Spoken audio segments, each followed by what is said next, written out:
चलिए, तो हमारे आज चैप्टर 4 पार्ट 1 मांग और मांग को प्रभावित करने वाले तत्व, मांग और मांग के आवश्यक तत्व आज हम पढ़ेंगे इसमें।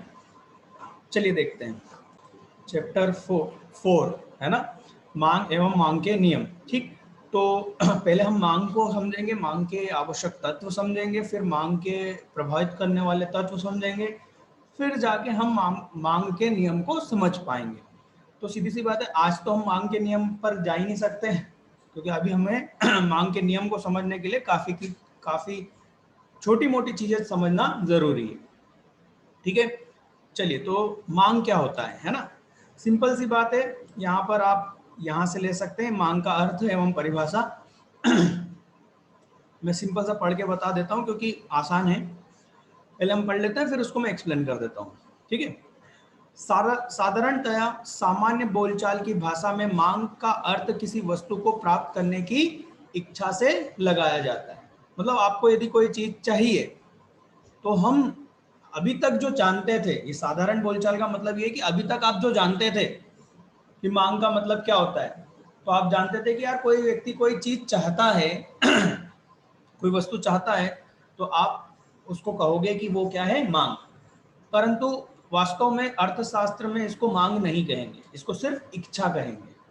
ठीक, मांग के लिए आवश्यक है वस्तु की कीमत बताना और समय, कब।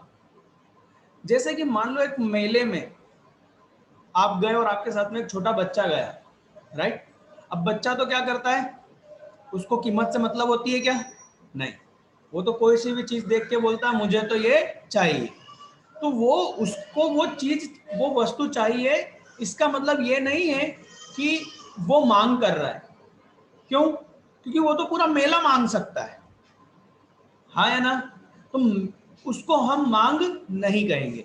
मांग के लिए जरूरी है कि यदि आप जैसे कि दुकान पे गए और आपने बोला कि भैया ये टी शर्ट 300 रुपए में मेरे को दे दो, तो जब आपने इच्छा जाहिर करी कि मुझे ये चाहिए, उसके साथ में आपने क्या बताया, उसकी कीमत, राइट।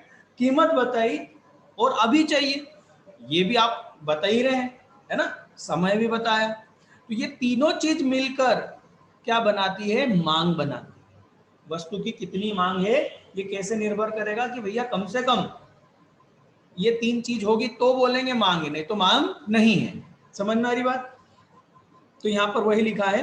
लेकिन अर्थशास्त्र में यहां पर देखें, वस्तु को प्राप्त करने की इच्छा मात्र को ही मांग नहीं कहा जाता है ना, बल्कि अर्थशास्त्र में मांग का संबंध सदैव एक निश्चित कीमत, मतलब कीमत फिक्स होगी कि इतने में, राइट।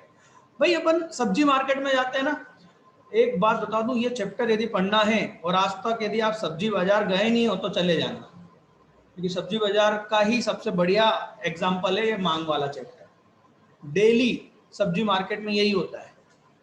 हम जाते हैं, हम पूछते हैं कि भैया ये भिंडी कितने की है, वो बोलता है 40 रुपए किलो। हम बोलते हैं 30 में 1 किलो दे रहे हो क्या? तो हमने क्या बताई, इच्छा भी बताई, प्राइस भी बताई। वो बोलता नहीं, नहीं आ पाएगी। हम आगे चले जाते हैं। दूसरे दिन हम आए, ठीक, वो भिंडी वाले ने हमको रोका, भिंडी की सब्जी का वेट जो रहा था, उसने बोला भैया ले जाओ आज 30 रुपए किलो में, आज ले जाओ। आप बोलोगे आज का रेट तो अलग है, वो कल का था। हो सकता है आज सस्ती हो इसलिए आप 30 में बेच रहे हो, आज तो मुझे 20 में चाहिए। समय के साथ में निर्भर कर रहा है ना। मांग किस पर निर्भर करेगी, समय के साथ। हालांकि निर्भर करना चीज अलग है, ये मांग के आवश्यक तत्व है कि ये तीन चीज है तो ही वो क्या है, मांग है, नहीं तो वो मांग नहीं है। अरे यार आपको तो BMW कार खरीदनी है, BMW कार तो 70 लाख से चालू होती है, इच्छा बहुत है, पर खरीद सकते हैं क्या? क्यों नहीं खरीद सकते? पैसा नहीं है। बात समझ में आ रही है? पैसा भी है, मान लो एक बहुत धनाढ्य आदमी है ना, धनाढ्य आदमी है, उसके पास में पैसा भी है, पर उसके पास में वो पैसा खर्च करने की हिम्मत नहीं है कि मैं कार पे 70 लाख रुपए खर्च कर दूं। ना ना ना ना, 7 लाख की भी कार आती है। मतलब वहां पर भी मांग नहीं है। मांग कब आएगी? जब उसके अंदर उस पैसे को खर्च करने की कैपेसिटी, क्षमता हो, हिम्मत हो। ठीक है, चलो देखते हैं। तो इस हिसाब से आप कोई सी भी एक परिभाषा देख सकते हो। जैसे पहली परिभाषा इसमें दी हुई है, किसी दी हुई कीमत पर किसी वस्तु की मांग, कीमत पर है ना, दी हुई कीमत समझ रहे हो ना, अर्थशास्त्र में दी हुई कीमत मतलब फिक्स दिया हुआ है ना। किसी वस्तु की मांग, उस वस्तु की मांग, यहाँ पर ये रिपीट हो गया, किसी वस्तु की मांग, उस वस्तु की वह मात्रा है ना, रिपीट हो गया एक शब्द, किसी वस्तु की मांग के बाद में उस वस्तु की मांग फिर से छप गया है, इसको यहां से यहां तक हटा दो। उस वस्तु की वह मात्रा है जो उस कीमत पर एक निश्चित समय में खरीदी जाएगी। ठीक है, देखो ये आ गया हमारा आज का टॉपिक, मांग के आवश्यक तत्व। तो मांग के आवश्यक तत्व में क्या क्या है? इच्छा, सबसे पहले तो क्या होना चाहिए? इच्छा होनी चाहिए। ठीक है, सर्वप्रथम मांग के लिए, अच्छा ये आईएमपी क्वेश्चन है ना, बहुत इजी क्वेश्चन है और आईएमपी है। ठीक है, हम ये समझ लो लगभग लगभग हर चीज आईएमपी ही पढ़ने वाले हैं, है ना, हम फालतू का कुछ भी नहीं पढ़ने वाले। ठीक है, मांग, अर्थशास्त्र में मांग के लिए निम्नांकित तत्वों का होना आवश्यक है। सबसे पहले इच्छा, सर्वप्रथम मांग के लिए उपभोक्ता की इच्छा का होना आवश्यक है। अन्य तत्वों की उपस्थिति के बाद यदि उपभोक्ता उस वस्तु को प्राप्त करने की इच्छा नहीं रखता है तो मांग नहीं होगी। तो सबसे पहले क्या चाहिए? इच्छा चाहिए। दूसरा साधन, मैंने क्या बोला था? पैसा। 70 लाख रुपए की अपने को खरीदना है, नहीं 70 लाख रुपए की कार हम चाहते हैं, पर चाहने से साफ कुछ नहीं होता है, पैसा भी जरूरी है। साधन नहीं है हमारे पास, पैसा नहीं है, हमारी मांग नहीं है, हम सिर्फ कार के शोरूम के पास में खड़े होकर उसको निहार सकते हैं कि वाह यार कितनी अच्छी कार है, पर हम यदि कार को इस तरीके से देख रहे हैं तो इसका मतलब ये नहीं कि हम मांग कर रहे हैं। बात समझ में आई? मांग के लिए मनुष्य की इच्छा के साथ साथ पर्याप्त धन, मतलब कि साधन का होना आवश्यक है। जैसे एक भिखारी कार खरीदने की इच्छा रख सकता है, लेकिन साधन के अभाव में इच्छा को मांग की संज्ञा नहीं दी जा सकती, साधन नहीं है उसके पास। ठीक है, खर्च करने की तत्परता, तीसरी चीज क्या चाहिए? हिम्मत। 70 लाख रुपए खर्च करने, मतलब कोई सी भी चीज, आप जींस भी लेने गए, राइट, आपको जींस लेने की इच्छा है, पसंद भी आ गई, 1000 रुपए की है, आपके पास में जेब में 1000 रुपए भी है, पर अंदर से हिम्मत नहीं आ रही कि यार इस पे 1000 रुपए खर्च कर दूं, नहीं यार रहने देता हूं, मतलब अब आपकी वो मांग नहीं मानी जाएगी, मतलब मांग ही नहीं है वो।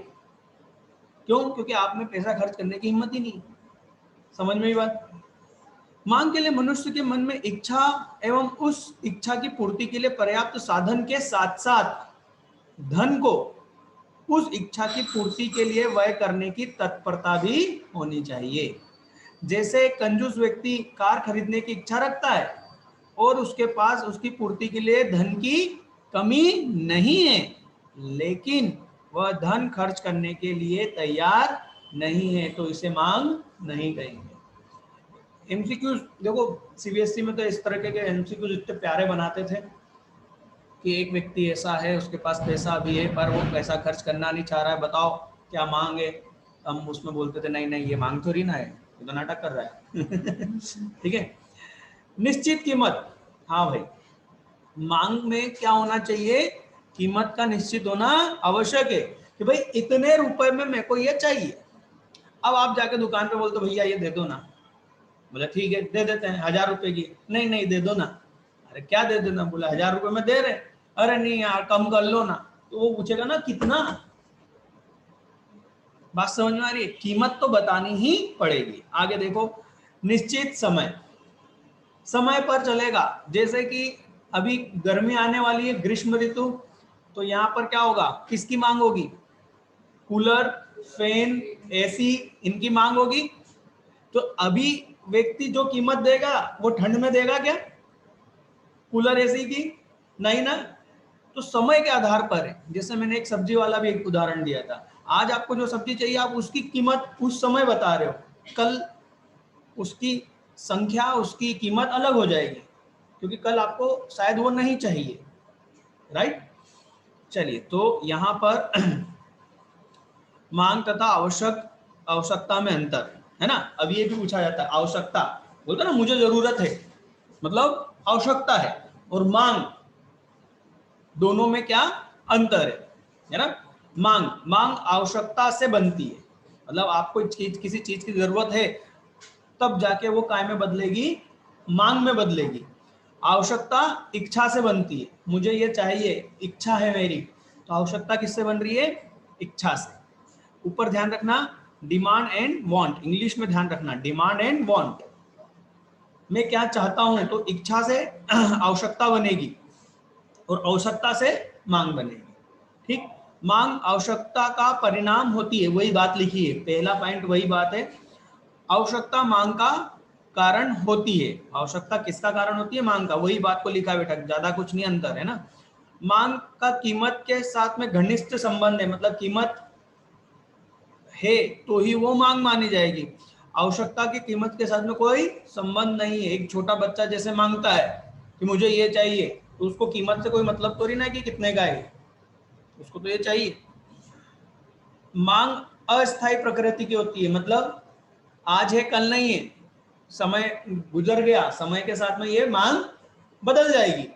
परंतु आवश्यकताएं क्या होती है, स्थायी होती है, भैया ये चाहिए मतलब चाहिए, ठीक है। अब आज हम इसके मांग के पढ़ेंगे। पेज नंबर शायद आपको 40 पर आना पड़ेगा, नहीं 44 पे आना पड़ेगा। मांग को प्रभावित करने वाले तत्व, पेज नंबर 44 पर, ठीक है। मांग को प्रभावित करने वाले तत्व, तो यहाँ पर एक सिंपल सा सूत्र है जो कि मैंने दूसरी क्लास में तो दिया हुआ है, हिंदी नोट्स में प्रॉब्लम है।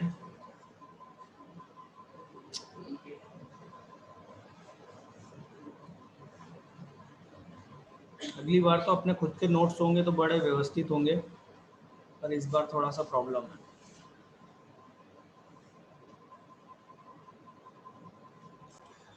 मांग को प्रभावित करने वाले तत्व, तो सबसे पहला आ रहा है वस्तु की कीमत। सीधी सी बात है, वस्तु की कीमत पर उसकी मांग निर्भर करेगी, है ना। तो ये जो है वस्तु की कीमत, और जो कीमत उसकी मांग को क्या कर रही है, प्रभावित, ये बेटा मांग का नियम ही है। क्या है, मांग का नियम। इसलिए इसे अभी नहीं पढ़ेंगे हम, इसे हम जब पढ़ेंगे कल हम मांग के नियम पर आ जाएंगे, तो कल हम पढ़ेंगे कि मांग का नियम क्या होता है, तो उसमें ये बात कंप्लीट हो जाएगी, इसलिए हम अभी उसको नहीं पढ़ेंगे, ठीक। दूसरा, मौसम एवं जलवायु पर निर्भर करती है। कैसे मौसम पर निर्भर करती है बेटा, अभी हमने बात करा था, कूलर, फ्रिज, फैन, एसी की डिमांड गर्मियों में होगी, हाँ या ना, और ठंड में इनकी मांग नहीं होगी। जबकि ठंडे गर्म कपड़े जैसे कि स्वेटर, है ना, ऐसे कपड़ों की डिमांड ठंड में होगी, गर्मी में तो नहीं होगी, राइट। तो यहाँ पर वही बोला है, ठीक है। धन वितरण, समाज में धन वितरण मतलब, देखो आप देखोगे कि गुजरात में लोग कहते हैं कि भाई संपन्न है, सभी के पास अच्छा पैसा है, तो वहां पर महंगी कारें, महंगे कपड़े, है ना, महंगे जूते, मतलब अच्छी बड़ी बड़े ब्रांडेड जो कि महंगी चीजें होती है, वहां पर आपको बहुत दुकानें मिलेगी। क्यों, क्योंकि वहां लोगों के पास में पैसा अच्छा है, राइट, सभी लोग अच्छा पैसा कमाते हैं, तो वहां पर किन चीजों की डिमांड है, विलासिता की चीजें, विलासिता समझते हो ना, लग्जरी आइटम की चीजें वहां वो डिमांड है। वहीं आप चले जाओ छत्तीसगढ़ या अपने थोड़ा सा एमपी तरफ, बैकवर्ड जो एरियाज है, मतलब कि पिछड़े हुए जो एरिया हैं, तो वहां पर आवश्यक वस्तु की मांग होगी, भोजन की, साइकिल की, बाइक की, है ना, लग्जरी कारों की डिमांड नहीं होगी, महंगे कपड़ों की डिमांड नहीं होगी। क्यों? क्योंकि भैया धन नहीं है वहां पर। तो एरिया के धन वितरण पर भी समझ में आता है कि जहां पैसा होगा उस हिसाब से चीज मांगी जाएगी। जैसे यहाँ पर लिखा है, समाज में धन वितरण भी वस्तु की मांग को प्रभावित करता है।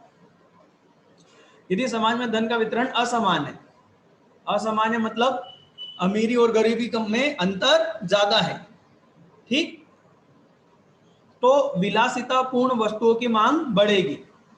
इसके विपरीत यदि समाज में धन का वितरण समान है तो अनिवार्य और आरामदायक वस्तु की मांग अधिक होगी। वास्तव में बोलूं ना, ये कुछ तो भी है, पर अब मैं क्या करूं, जो है हमारे इंग्लिश वाले नोट्स में सब कुछ कंप्लीट है, पर आप लोग हिंदी में बेटा मैं कुछ नहीं कर सकता। अभी तो फिलहाल हिंदी के नोट्स मेरे पास में कंप्लीट नहीं है। इस साल तो जो भी आपके पास में बुक है आप उसी से काम चलाएं। चलिए देखते हैं, भविष्य में कीमत परिवर्तन की आशा। देखो, कोई सी चीज आपको ऐसा लग रहा है कि यार ये महंगा होने वाला है, जैसे कि अभी नया जैसे बजट आया है, इंडियन गवर्नमेंट का नया बजट आया है, तो उन्होंने बोल दिया कि भैया जो भी चाइना से सामान आता है उस पर हमने टैक्स बढ़ाना है 1 अप्रैल से। तो ये तो मालूम ही है कि भैया ये इलेक्ट्रॉनिक सामान क्या हो गया, महंगा हो जाएगा 1 अप्रैल से। तो व्यक्ति उसको क्या करेगा, अभी खरीदने की कोशिश करेगा, ठीक, मांग प्रभावित हो जाएगी उससे, है ना। वो चाहता जरूर था कि मैं जुलाई के बाद खरीदूंगा, पर वो अभी खरीद लेगा। क्यों? क्योंकि जुलाई में तो ये महंगा हो जाएगा, ठीक। तो जब कभी लोगों को भविष्य में वस्तुओं की कीमत में परिवर्तन की आशंका होती है तब वस्तु की मांग में परिवर्तन होने लगता है। यदि भविष्य में कीमत बढ़ने की आशंका हो तो वर्तमान में मांग बढ़ेगी, ठीक। इसके विपरीत यदि सस्ता होने का उम्मीद हो तो हम क्या बोलेंगे, सस्ता होगा तब खरीदेंगे, सस्ता तो होने वाला है, राइट। तो वर्तमान में मांग क्या हो जाएगी, कम हो जाएगी, ठीक है। उपभोक्ता की आय पर भी निर्भर करेगा। उपभोक्ता की आय किसी वस्तु की मांग को प्रभावित करता है। यदि वस्तु की कीमत में कोई परिवर्तन न हो तो आय बढ़ने पर वस्तु की मांग बढ़ जाती है। ऑटोमेटिकली जब में पैसा आ गया तो ऑटोमेटिकली क्या होगा, उसकी मांग बढ़ जाएगी। समझ में आ रही बात है ना। हमारे जेब में पैसा आ गया, देखो हम अभी बाइक नहीं लेना चाहते थे, है ना, क्योंकि हमारे पास में पैसा नहीं था, पर हमारी जैसे ही आय बढ़ी, हमारे पास पैसा आ गया, तो हमने सोचा चलो बाइक ले लेते हैं। बाइक की क्या हो गई, मांग बढ़ गई, कीमत नहीं बदली उसकी, ठीक है। उपभोक्ताओं की रुचि, है ना, यदि हम बोलते हैं ना टेस्ट एंड प्रेफरेंस, रुचि मतलब इंटरेस्ट, टेस्ट, हम धोती कुर्ता नहीं पहनना चाहते, हम जीन्स पहनना चाहते हैं, टी शर्ट पहनना चाहते हैं, तो ऑटोमेटिकली हमारी पसंद के कारण धोती कुर्ते की डिमांड क्या हो जाएगी, कम, और जीन्स और टी शर्ट की क्या हो जाएगी, बढ़ जाएगी, है ना। आजकल नौजवानों में बाइक, अब वो स्प्लेंडर टाइप की बाइक नहीं चलती है ना, बुलेट, बुलेट चाहिए सभी को, तो ऑटोमेटिकली बुलेट की डिमांड क्या हो रही है, बढ़ रही है। क्यों? क्योंकि जो उपभोक्ता है ना, वो स्प्लेंडर खरीदना नहीं चाहता, छोटी मोटी गाड़ी, उसको तो भैया क्या चाहिए, बुलेट चाहिए, बुड़बुड़ बुड़बुड़, है ना। तो ऑटोमेटिकली किसकी डिमांड बढ़ जाएगी, बुलेट की, रॉयल एनफील्ड, ठीक है। तो उपभोक्ता की रुचि, फैशन आदि रीति रिवाज के कारण भी वस्तु की मांग को प्रभावित हो जाती है। प्राय जिस वस्तु के प्रति उपभोक्ता की रुचि बढ़ती है उस वस्तु की मांग भी बढ़ जाती है। जैसे यदि लोग कॉफी को चाय की तुलना में अधिक पसंद करने लगते हैं तो कॉफी की मांग बढ़ जाएगी और चाय की मांग कम हो जाएगी। इस हिसाब से तो हम मांग का नियम भी पढ़ सकते हैं। चलिए, तो मांग का नियम भी आज ही कंप्लीट हो जाएगा, है ना। मांग का नियम बहुत ही आसान। मांग का नियम पढ़ते समय आपको एक चीज का ध्यान रखना है कि जितने भी हमने अभी प्रभावित करने वाली चीजें पढ़ी उन सभी में हम क्या मानेंगे, वो स्थिर है, सिर्फ कीमत को छोड़ के। बाकी सब क्या मानेंगे, स्थिर है। स्थिर मतलब कोई प्रभाव नहीं है उसका, ठीक है। तो सिर्फ किसका प्रभाव है, कीमत का। अब आप खुद जानते हो, अब जब सब्जी मार्केट में आता हूं, मैंने क्या बोला, सब्जी मार्केट सबसे बेस्ट उदाहरण है इसका। आप जब सब्जी बाजार जाते हो और आपको जब ज्यादा क्वांटिटी में सामान लेना होता है, जैसे कि सामान्यतः हम आलू लेने जाते हैं तो 4-5 किलो लेके आते हैं, है ना। हमने पूछा भैया आलू का क्या भाव है उसने कहा 20 रुपए, 30 रुपए। हमने कहा 3 किलो लेंगे, बताओ क्या भाव दोगे? उसने कहा 25 रुपए, है ना। तो हमने कहा 20 रुपए लगा दो, 5 ले लेंगे, 5 किलो ले लेंगे। आप क्या कर रहे हो? और कभी कभार आपसे खुद सब्जी बेचने वाला ये भाव बोलता है।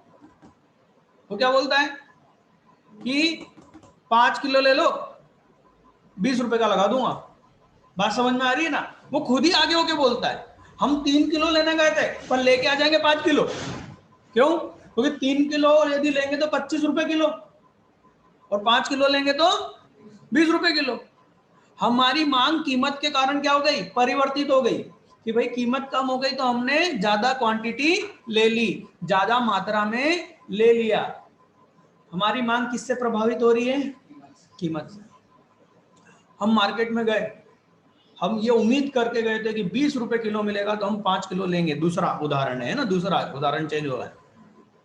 पर पता चला मार्केट में तो भैया 30 रुपए से तो नीचे कोई उतर ही नहीं रहा है। तो हम 5 किलो का 3 किलो लेके आए। बाद में और जब कम होगा तो देखेंगे, अभी तो भैया कितना 3 किलो ले चलते हैं। 100 रुपए खर्च करने के लिए लाए थे तुम, 20 रुपए किलो इंटू 5, 100 रुपए। अब 30 रुपए से नीचे तो कोई हो नहीं रहा है, तो आपने सोचा कि 3 किलो ले लो, बाद में देखेंगे बाकी का। हाँ है ना। कीमत बढ़ गई तो आपने मांग को क्या कर दिया? कम कर दिया। कीमत कम हो गई तो आपकी मांग क्या हो गई? बढ़ गई। यही मांग का नियम है कि कीमत के साथ परिवर्तित होती है, और वो भी विपरीत संबंध। कैसा संबंध बेटा? विपरीत का मतलब क्या हुआ कि कीमत बढ़ेगी तो मांग कम हो जाएगी, और कीमत कम होगी तो मांग बढ़ जाएगी। ठीक। मांग किसके कारण बदल रही है? कीमत के। यही मांग का नियम है। ठीक। मांग का नियम नियम कीमत तथा मांग के बीच विपरीत संबंध को बताता है। क्लियर? आईएमपी नहीं, बहुत ज्यादा आईएमपी। मांग का नियम नहीं समझ पाओगे तो आगे को कोई से चैप्टर भी नहीं समझ पाओगे, है ना। Demand, demand, law of demand. कीमत और मांग के बीच में। अब मांग का मतलब यहां पर उसकी मात्रा से है। यहां मांग का मतलब क्या होगा? मात्रा। धीरे से ऊपर से लिख लो, मात्रा, उसकी संख्या, क्वांटिटी। ठीक। पर वो लिखना नहीं, वो सिर्फ समझने के लिए है, वहां आंसर में मत लिखाना। ठीक है। मांग के नियम के अनुसार यदि अन्य बातें समान रहे, अन्य बातें समान मतलब अभी तो हमने समझा था, इतने सारे प्रभावित करने वाले तत्व थे, ये सब क्या रहे? स्थिर रहे, मतलब कि इनमें कोई परिवर्तन ना हो। ठीक। तो वस्तु की कीमत में कमी होने पर उस वस्तु की मांग बढ़ जाती है, और इसके विपरीत वस्तु की कीमत में वृद्धि होने पर वस्तु की मांग कम हो जाती है। इस प्रकार कीमत में जिस दिशा में परिवर्तन होता है, दिशा हो गई ना, एक बढ़ना एक दिशा हो गई, कम होना एक दिशा हो गई। तो उसने क्या बोला? कीमत में जिस दिशा में परिवर्तन होता है, ठीक विपरीत दिशा में मांग में परिवर्तन होता है। ये बढ़ता है तो ये कम होता है, वो कम होता है तो वो बढ़ता है, उल्टा हो गया ना। मांग का नियम किसी वस्तु की कीमत में परिवर्तन होने से उस वस्तु की मांगी गई मात्रा, देखो है ना, मात्रा आ गया, मात्रा में होने वाले परिवर्तन की दिशा को बताता है। मांग का नियम क्या बताता है बेटा? मांग का नियम ये बताता है कि उसकी दिशा में क्या परिवर्तन होगा। ये नहीं बताता कि कितनी मात्रा, है ना। बात को समझो। ये नहीं बोल रहा है कि 2 रुपए कम होगा तो 2 किलो भाव 2 किलो मांग बढ़ जाएगी। मात्रा नहीं बता रहा है, वो सिर्फ इतना बता रहा है कि कीमत कम होगी तो मांग बढ़ जाएगी। कितनी, ये नहीं बता रहा। बात समझ में आई? ये हम पढ़ेंगे मांग की लोच। जो अगला चैप्टर है उसमें समझेंगे ये, ठीक है। तो ध्यान रखना क्योंकि उस वक्त हम ये बात करेंगे। मांग का नियम मांग में परिवर्तन की मात्रा को नहीं बताता, अर्थात मांग का नियम यह बताता है कि वस्तु की कीमत बढ़ जाती है तो उसकी मांगी गई मात्रा कम हो जाती है, लेकिन मांग का नियम यह नहीं बताता कि वस्तु की कीमत में वृद्धि होने से मांग में कितनी कमी होगी, कितनी मतलब मात्रा में कमी कितनी होगी नहीं बताता। भाई मांग का नियम को आप ये मार्शल के भाषा में भी याद कर सकते हो। यदि अन्य बातें समान रहे तो किसी वस्तु के मूल्य में कमी होने पर उसकी मांग बढ़ जाती है, मूल्य अधिक होने पर उसकी मांग घट जाती है। ये किसने कहा था? मार्शल ने कहा था, याद रखना। ठीक, अब हम आ गए मांग के नियम की व्याख्या। तो व्याख्या में कुछ नहीं है, आपको 5 नंबर का वो प्रश्न पूछेगा, है ना, कि मांग का नियम को परिभाषित कीजिए। ये जितना अपन ने पहला अभी पढ़ा पेज नंबर 44 पर, ये इसके साथ में आपको प्रस्तुत तालिका दिख रहा है ना। प्रस्तुत तालिका से लिखना होगा कि भैया आपको एक ये तालिका बनाकर बतानी पड़ेगी, है ना, चार्ट जिसको हम बोलेंगे इंग्लिश में, हिंदी में सारणी भी बोल सकते हैं। उसको ऐसा बना के बताना पड़ेगा कि भाई देखो सेब की कीमत प्रति इकाई मतलब एक सेब की कीमत है ना कितनी, यदि सेब की कीमत कितनी है 1 रुपए, तो मांग कितनी हो रही है 30, संख्या है ये, है ना। 2 रुपए है तो क्या हो रही है 20, 3 रुपए तो 15, 4 तो 12 और 5 तो 10। क्या हो रहा है? कीमत बढ़ते जा रही है तो मांग घटती जा रही है। उल्टा इसको देखो, अब उल्टा देखोगे तो क्या होगा? उल्टा देखोगे तो 5 4 3 2 1, तो इधर क्या हो जाएगा? मात्रा बढ़ती जाएगी, ठीक है। देखिए, तो इसमें आपने ये तालिका समझी, उसी तालिका को यहाँ पर ये पूरे पैराग्राफ में समझाया गया है, ठीक है। फिर उसका क्या किया गया है? ये वक्र बनाया गया है ना। तो वक्र कैसा बनेगा ये आप देख सकते हैं। इस वक्र में समझो कि जैसे 5 रुपए है तो मांग कितनी है 10, ठीक।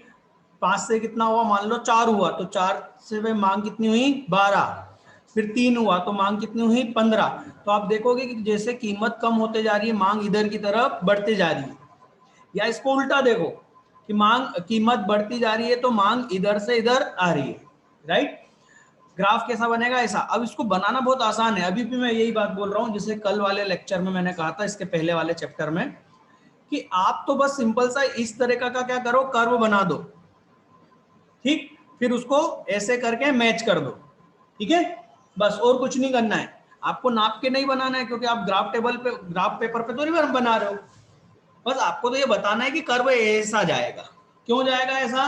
क्योंकि भैया दोनों में विपरीत संबंध है ना। गलती से भी इनको कहीं पर भी टच मत कर देना, मतलब एक्स और वाई पर टच मत करना, है ना। क्योंकि टच करने का मतलब क्या हुआ? देखो मान लो ये जो कर्व है वाई पर टच हो रहा है तो क्या जीरो हो गया? मांग जीरो हो गई। तो कीमत कितनी भी और मांग जीरो है तो मांग का कोई मतलब ही नहीं है, मांग थोड़ी ना है, सही है। और इधर मान लो कि एक्स पे टच हो गया तो क्या जीरो हो गई कीमत। तो भंडारे में कीमत की कोई वो वैल्यू थोड़ी ना है, ये तो वो हो गया ना कि फ्री में जितना देना हो दे दो। अब फ्री में देना है तो बच्चे की मांग हो गई, ये तो बात समझ में आ रही है। तो बिना कीमत के मांग हो नहीं सकती। मांग के नियम की मान्यताएं, मान्यताएं मतलब की शर्त। 5 नंबर में क्या क्या करोगे? मांग का नियम लिखोगे, ग्राफ बनाओगे, टेबल बनाओगे, समझाओगे, ठीक। ये नियम, मांग के नियम की मान्यता अलग से बनता है प्रश्न, ऐसा बनता है। मांग के नियम तथा मान्यता को या शर्तों को समझाइए। तब हम क्या करेंगे? तब हम ये फिर ग्राफ हटा देंगे, ठीक। ग्राफ और ग्राफ की व्याख्या, ग्राफ की व्याख्या कहां से? प्रस्तुत रेखाचित्र, ये ग्राफ की व्याख्या है। तो ग्राफ और ग्राफ की व्याख्या हटा देंगे, परंतु ये तालिका जरूर रखेंगे अपन, ठीक। तालिका जरूर रखेंगे और तालिका रखने के बाद में हम मांग के नियम बताएंगे, ठीक। मालूम है मांग के नियम बहुत आसान है याद रखना। जितने भी प्रभावित करने वाले तत्व थे हमने पढ़े, उनको सभी को क्या कर दो, स्थिर। यही क्या है, मांग के नियम, कि भैया उनमें परिवर्तन नहीं होना चाहिए, बस शर्त ही है। तो ये क्या हो गए, मांग के नियम। ठीक, देख लेते हैं नियम की व्याख्या, मान्यता मतलब शर्तें, है ना। देख लेते हैं, उपभोक्ता की आय एक समान रहनी चाहिए। हमने पढ़ा था ना, उपभोक्ता की आय प्रभावित करेगी, तो हम क्या क्या बोल रहे हैं, वो कैसी होना चाहिए, स्थिर होना चाहिए, समान होना चाहिए। उपभोक्ता के स्वभाव रुचि में कोई परिवर्तन नहीं होना चाहिए। अन्य संबंधित वस्तुओं की कीमतों में कोई परिवर्तन नहीं होना चाहिए। सबसे बड़ी प्रॉब्लम ये कि ये पढ़ाया ही नहीं गया है, प्रभावित करने वाले तत्व में ये लिखा ही नहीं गया है, अन्य संबंधित वस्तुएं, है ना। अब ये होता क्या है, ये हम थोड़ा सा कल देखेंगे, मैं कोशिश करूंगा आपको समझाने की, क्योंकि नोट्स में नहीं है ना इस बुक में, तो थोड़ा सा समस्या आती है। हालांकि वो है, मैं बताऊं कहाँ पर है, इधर आओ पीछे की तरफ वापस, उसको बड़े अजीब तरीके से समझाया गया। पेज नंबर 43 पे आओ, ये प्रतिस्थापन वस्तुएं दिख रही, प्रतिस्थापन और पूरक, इसी को बोलते हैं संबंधित वस्तुएं। क्या बोलेंगे इसको, तो इनमें कुछ भी परिवर्तन नहीं होना चाहिए, तब जाके मांग का नियम लगेगा। तो ये संबंधित वस्तु है, पूरक वस्तु और प्रतिस्थापन वाली वस्तु को अपन कल देखेंगे बेटा, ठीक है। अभी सिर्फ उसको देख लो कि भैया इसमें कोई परिवर्तन नहीं होना चाहिए, ठीक। वस्तु की किसी नई स्थापन वस्तु का पता नहीं लगना चाहिए, ये उसी में आ जाता है, ये अलग से लिखा हुआ है, ये संबंधित वस्तु में ही आ जाता है। भविष्य में वस्तु की कीमतों में और अधिक परिवर्तन होने की आशा नहीं होना चाहिए। वस्तुएं प्रतिष्ठामूलक नहीं होना चाहिए, ये प्रतिस्थापन वस्तु की बात कर रहा है। वस्तु की सभी इकाइयां आकार गुणवत्ता की दृष्टि से समान होना चाहिए, मतलब वो बदल ना जाए, है ना, उसके गुण नहीं बदलना चाहिए।